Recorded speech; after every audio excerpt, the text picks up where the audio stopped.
Hello everyone, আসসালামু আলাইকুম। সবাই কেমন আছো? আলহামদুলিল্লাহ ভালো আছি। তো আমি গ্রামে আসছি বেড়াতে। শীত একদম শেষ, প্রায় শেষই। তারপরও আমার শরীরটা জানি না কেন জানি একটু মনে হয় জ্বর আসবে, তাই ঠান্ডা ঠান্ডা লাগতেছিল। আমি চাদরটা পরে আছি, আর আমার চাদরের সাথে আমার বাড়ির সামনের যে ফুলগুলো আছে সেগুলো একদম ম্যাচিং ম্যাচিং হয়ে গেছে। কিভাবে হলো আমি বুঝলাম না।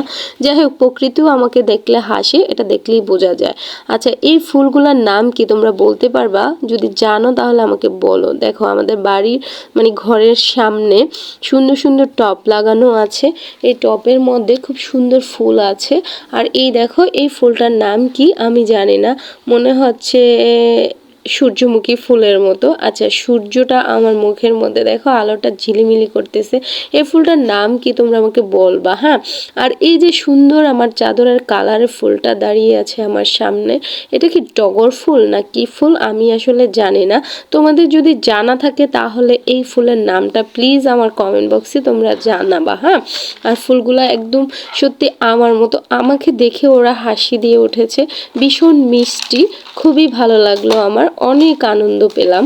এই সুন্দর ফুলগুলোর কাজলের কালি মাখা কি অপূর্ব আখি, ছল ছল চোখের মাঝে মায়ায় মাখামাখি, মুক্তা জোরে হাসির মাঝে মুগ্ধ হয়ে যাই, ভালোবাসার সুখ পাখিটা হাসির মধ্যে পাই, চুলের ভাঁজে লুকিয়ে থাকে উন্মোদনার রেশ, কারণ তাহার আছে কিন্তু লম্বা কালো কেশ, ভালো লাগে চলন তাহার কথার মধ্যে ঝলক, যত দেখি লাগে ভালো বিঘ্ন হয় না পলক। যাই হোক বন্ধুরা, এই ফুলের নাম কি তোমরা কিন্তু অবশ্যই আমাকে কমেন্ট করে জানাবা।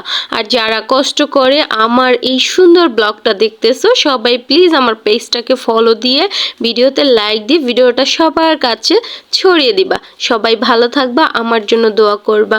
আল্লাহ হাফিজ, বাই বাই, টাটা।